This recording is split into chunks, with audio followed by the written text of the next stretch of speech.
سورۃ البقرہ کی آیت 47 ابھی تلاوت کی گئی ہے۔ اس آیت مبارکہ میں اللہ تعالیٰ نے بنی اسرائیل کا تذکرہ فرمایا ہے۔ یا بنی اسرائیل اذکروا نعمتی، اے بنی اسرائیل میری اس نعمت کو یاد کرو، التی انعمت علیکم، جو میں نے تم پر انعام کی، وانی فضلتکم علی العالمین، اور میں نے تمہیں تمام جہانوں پر فضیلت بخشی، تمام جہانوں پر عزت بخشی۔ سابقہ قوموں میں سے جس قوم کا سب سے زیادہ تذکرہ قرآن مجید میں آیا ہے وہ قوم بنی اسرائیل ہے۔ قرآن مجید میں نہ صرف یہ کہ سابقہ قوموں میں سب سے زیادہ اس قوم کا ذکر آیا ہے، بلکہ بہت تفصیل کے ساتھ بنی اسرائیل کا قرآن میں ذکر آیا ہے۔ بنی اسرائیل کی طرف بھیجے گئے پیغمبر حضرت موسیٰ علیہ السلام کا ذکر بھی بہت تفصیل کے ساتھ قرآن مجید میں آیا ہے۔ قرآن مجید کے تقریباً 28 پاروں میں کسی نہ کسی طور پر حضرت موسیٰ علیہ السلام کا بنی اسرائیل کا ذکر موجود ہے۔ یہ قوم کون تھی، ان کا تعارف کیا ہے، اس کو سمجھنا ایک مسلمان کے لیے ضروری ہے۔ ضروری اس لیے ہے کہ قرآن مجید میں جس قوم کا اتنی تفصیل سے تذکرہ آیا ہے اس قوم کو جاننا چاہیے، اور ظاہر ہے کہ قرآن میں ان کا تذکرہ کسی مقصد کے لیے، کسی نصیحت کے لیے، کسی پیغام کے لیے آیا ہے، تو اس مقصد کو، اس نصیحت کو، اس پیغام کو بھی سمجھنا چاہیے۔ سب سے پہلی بات تو یہ ہے کہ بنی اسرائیل، بنی کا مطلب ہے بیٹے، اور اسرائیل کا مطلب اسرائیل، یعنی اسرائیل کے بیٹے، اور اسرائیل حضرت یعقوب علیہ السلام کا لقب ہے۔ عبرانی زبان میں ان کا نام ہے یا ان کا لقب ہے اسرائیل، حضرت یعقوب علیہ السلام کا۔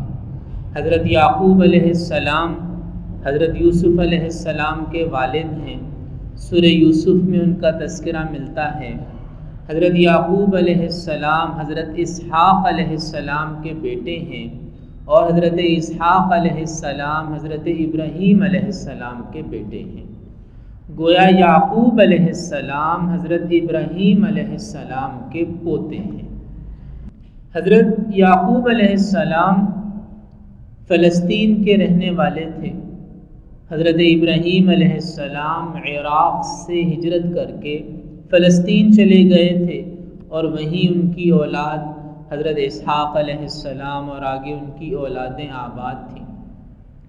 تو حضرت یعقوب علیہ السلام بھی فلسطین میں ہی رہتے تھے، لیکن آپ جانتے ہیں کہ حضرت یوسف علیہ السلام کس طرح فلسطین سے مصر پہنچے۔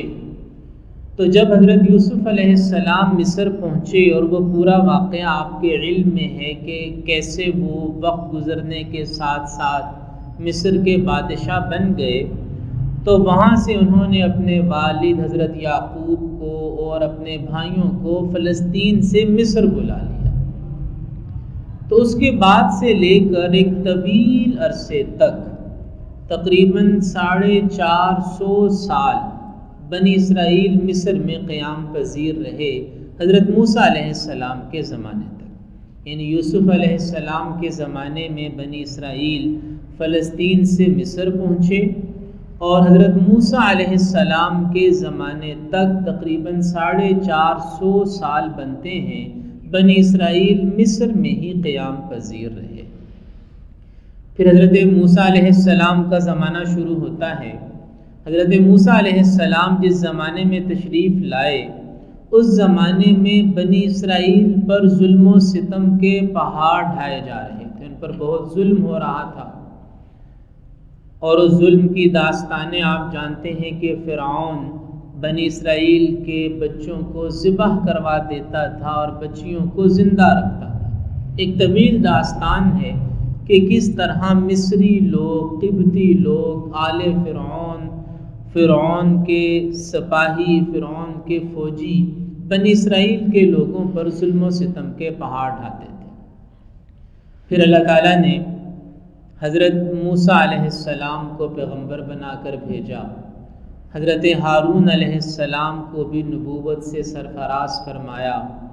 ان دونوں حضرات نے بنی اسرائیل کو مصریوں کی اور فرعون کی غلامی سے اور ان کے ظلم و جبر سے نجات عطا فرمائی، اور یہ بنی اسرائیل کے لیے بہت بڑا دن تھا جب انہیں مصریوں کے ظلم و ستم سے نجات ملی۔ اور حدیث شریف کے مطابق یہ 10 محرم کا دن تھا جب بنی اسرائیل مصر سے نکلے، فرعون کے ظلم و ستم سے انہیں نجات حاصل ہوئی۔ فرعون اور اس کا لشکر بحر قلزم میں غرق آب ہوا، ڈوب گیا، اور بنی اسرائیل حضرت موسیٰ علیہ السلام کی قیادت میں مصر سے روانہ ہو گئے۔ مصر سے فلسطین جانے کے لیے یہ لوگ روانہ ہوئے تھے۔ حضرت موسیٰ علیہ السلام بنی اسرائیل کو لے کر جو مصر سے نکلے تھے تو ان کی اگلی منزل فلسطین، یعنی ان کا پرانا علاقہ، ان کا اصل علاقہ جہاں سے وہ آئے تھے حضرت یوسف علیہ السلام کے زمانے میں، اسی علاقے میں واپس جانا، یہ بنی اسرائیل اور حضرت موسیٰ علیہ السلام کی منزل تھی۔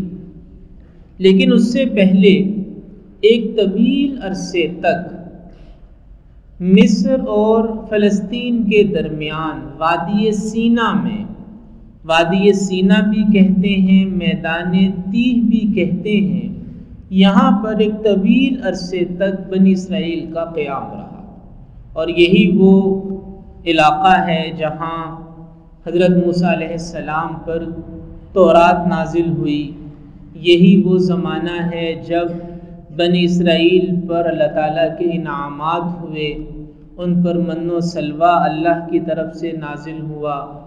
یہی وہ زمانہ ہے جب بنی اسرائیل کے لوگوں نے بچھڑے کی پوجا شروع کر دی۔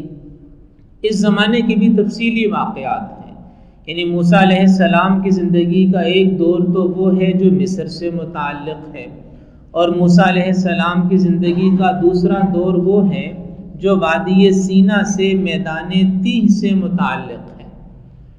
اور یہ جو دوسرا دور ہے حضرت موسیٰ علیہ السلام کی زندگی کا، جو وادی سینا یا میدان تیہ سے متعلق دور ہے، یہ وہ دور ہے جس میں بنی اسرائیل کا زیادہ تفصیل کے ساتھ تذکرہ ملتا ہے۔ بنی اسرائیل کی عادات، بنی اسرائیل کا مزاج اور بنی اسرائیل کی سوچ، ان کے نظریات پر زیادہ تفصیلی بیان وادی سینا یا میدان تیہ میں قیام کے دوران کا ملتا ہے۔ قرآن مجید نے اسے بڑی تفصیل کے ساتھ ذکر کیا ہے۔ کیوں ذکر کیا ہے اس پر بھی ہم بات کریں گے، لیکن پہلے اس بات کو اچھی طرح سمجھنا چاہیے کہ مصریوں سے آزادی کے بعد بنی اسرائیل کا سرد زمانہ شروع ہوتا ہے، کیونکہ شریعت نازل ہوتی ہے، تورات نازل ہوتی ہے، احکامات نازل ہوتے ہیں۔